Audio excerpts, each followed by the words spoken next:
Hello everybody, welcome to a reading of Ready Player One by Ernest Cline. Everyone my age remembers where they were and what they were doing when they first heard about the contest. I was sitting in my hideout watching cartoons when the news bulletin board on my video feed announcing that James Halliday had died during the night. I'd heard of Halliday, of course, everyone had. He was the video game designer responsible for creating the Oasis, a massively multiplayer online game that had gradually evolved into the globally networked virtual reality most of humanity now used on a daily basis. The unprecedented success of the Oasis had made Halliday one of the wealthiest people in the world. At first, I couldn't understand why the media was making such a big deal of the billionaire's death.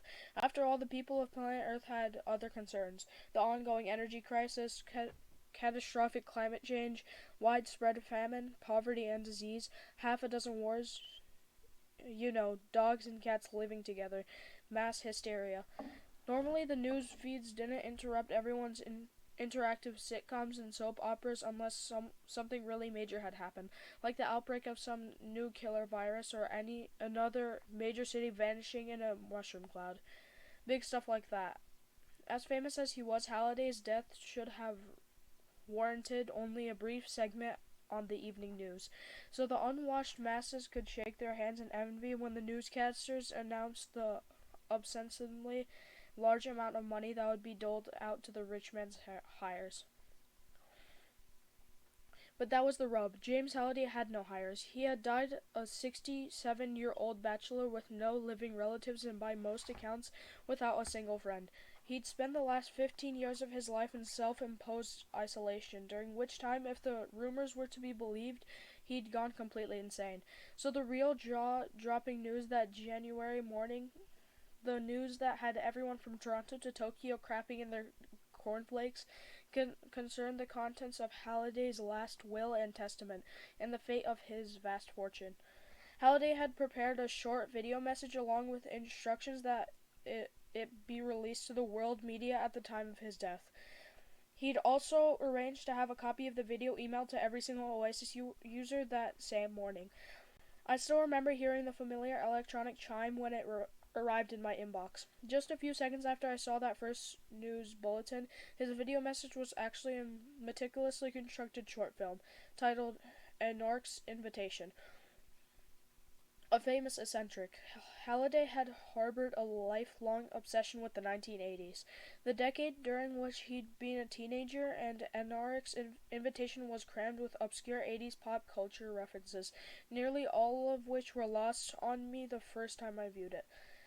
The entire video was just over 5 minutes in length, and in the days and weeks that followed, it would become the most scrutinized piece of film in history, surpassing even the Zapruder film in the amount of painstaking frame-by-frame analysis devoted to it. My entire generation would come to know every second of Halliday's message by heart.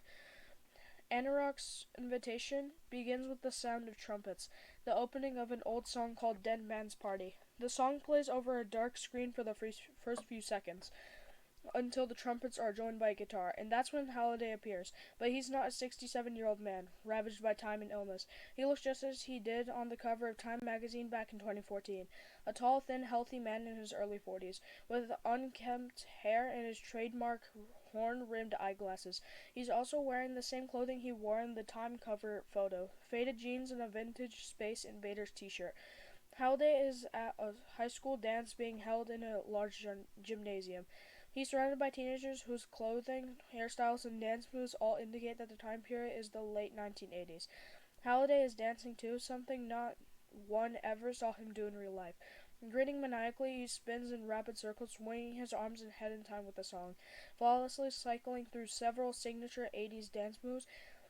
But Halliday has no dance partner. He is, as the saying goes, dancing with himself. A few lines of text appear briefly at the lower left corner of the screen, listing the name of the band, the song's title, the record label, and the year of release, as if these were an old music video airing on MTV Oinga Boinga, Dead Man's Party, MCA Records, 1985. When the lyrics kick in, Halliday begins to lip-sync along, still gyrating, all dressed up with nowhere to go, walking with the dead man over my shoulder. Don't run away, it's only me. He abruptly stops dancing and makes a cutting motion with his right hand, silencing the music. At the same moment, the dancers and the gymnasium behind him vanish, and the scene around him suddenly changes. Halliday now stands at the front of a funeral parlor next to an open casket. A second, much older Halliday lies inside the casket, his body emaciated and ravaged by cancer. Shiny quarters cover each of his eyelids. The younger Halliday gazes down at the corpse of his older self with mock sadness, and then turns to address the assembled mourners. Halliday snaps his fingers and a scroll appears in his right hand. He opens it with a flourish and it unfurls to the floor, unraveling down the aisle in front of him. He breaks the fourth wall, addressing the viewer, and begins to read. I, James Donovan Halliday, being of sound mind and disposing memory, do hereby make, publish, and declare the instrument to be my last will and testament, hereby revoking any and all wills and codicils by me. Careful analysis of the scene reveals that all of the teenagers behind Halliday are actually extras from various John Hughes teen films who have been digitally cut out and pasted into the video. His surroundings are actually from a scene in the 1989 film Heathers. Halliday appears to have digitally recreated the funeral parlor set and then inserted himself into it. High-resolution scrutiny reveals that both quarters were minted in 1984. The mourners are actually all actors and extras from the same funeral scene in Heathers. Winona Ryder and Christian Slater are clearly visible in the audience, sitting near the back. At any time heretofore made, he continues reading faster and faster, plowing through several more paragraphs of legalist until he's speaking so rapidly that the words are unintelligible. Then he stops abruptly. Forget it, he said. Even at that speed, it would take me a month to read the whole thing. Sad to say, I don't have that kind of time. He drops the scroll and vanishes in a shower of gold dust. Let me just give you the highlights. The funeral parlor vanishes, and the scene changes once again. Halliday now stands in front of an immense bank vault door. My entire estate, including a controlling share of stock in my company, Gregarious Simulation Systems, is to be placed in escrow until such time as a single condition I have set forth in my will is met. The first individual to meet that condition will inherit my entire fortune, currently valued in excess of $240 billion. The vault door swings open and Halliday walks inside. The interior of the vault is enormous and it contains a huge stack of gold bars, roughly the size of a large house. Here's the dough I'm putting up for grabs, Halliday says, grinning broadly. What the hell, you can't take it with you, right? Halliday leans against the stack of gold bars and the camera pulls in tight on his face. Now I'm sure you're wondering, what do you have to do to get your hands on all this moolah? Well, hold your horses, kids. I'm getting to that. He pauses dramatically, his expression changing to that of a child about to reveal a very big secret. Halliday snaps his fingers again and the vault disappears. In the same instant, Halliday shrinks and morphs into a small boy wearing brown courtiers and a faded Muppet Show t-shirt. The young Halliday stands in a cluttered living room with burnt orange carpeting, wood-paneled walls, and kitschy late 70s decor. A 21-inch Zenith television sits nearby with an Atari 2600 game console hooked up to it. This was the first video game system I ever owned, Halliday says, now in a child's voice. An Atari 2600. I got it for Christmas in 1979. He plows down in front of the Atari, picks up a joystick, and begins to play. My favorite game was this one, he says, nodding at the TV screen. Halliday now looks exactly as he did in a school photo taken in 1980 when he was 8 years old, where a small square is traveling through a series of simple mazes. It was called Adventure. Like many early video games, Adventure was designed and programmed by just one person. But back then, Atari refused to give its programmers credit for their work. So the name of the game's creator didn't actually appear anywhere on the packaging. On the TV screen, we see Halliday use a sword to slay a dragon, although due to the game's crude, low-resolution graphics, this looks more like a square using an arrow to stab a deformed duck. So the guy who created Adventure, a man named Warren Robbins, decided to hide his name inside the game itself. He hid a key in one of the game's labyrinths. If you find this key, a small pixel-sized gray dot, you could use it to enter a secret room where Robin had hidden his name.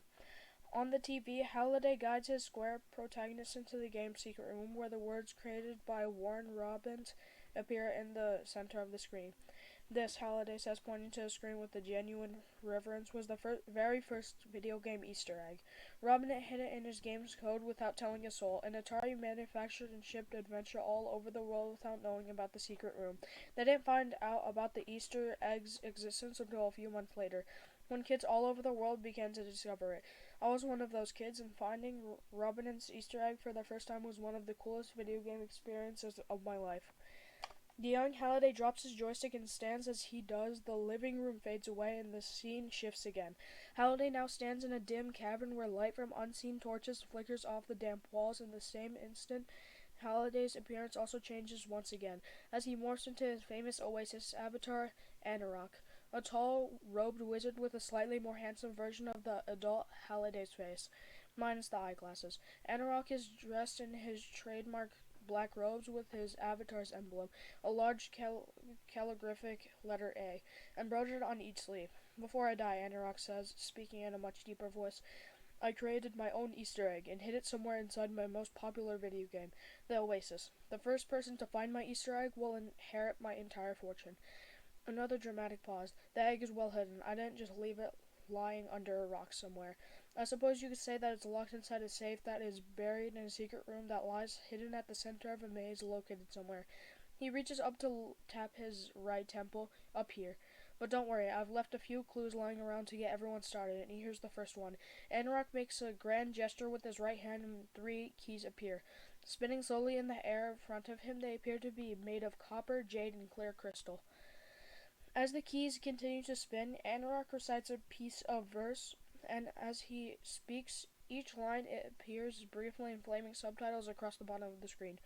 3 hidden keys open 3 secret gates, wherein the errant will be tested for worthy traits, and those with the skill to survive these traits will reach the end where the prize awaits. That's it for the first part of Ready Player One by Ernest Cline. I hope you guys enjoyed. I'll see you guys in the next video. Bye-bye.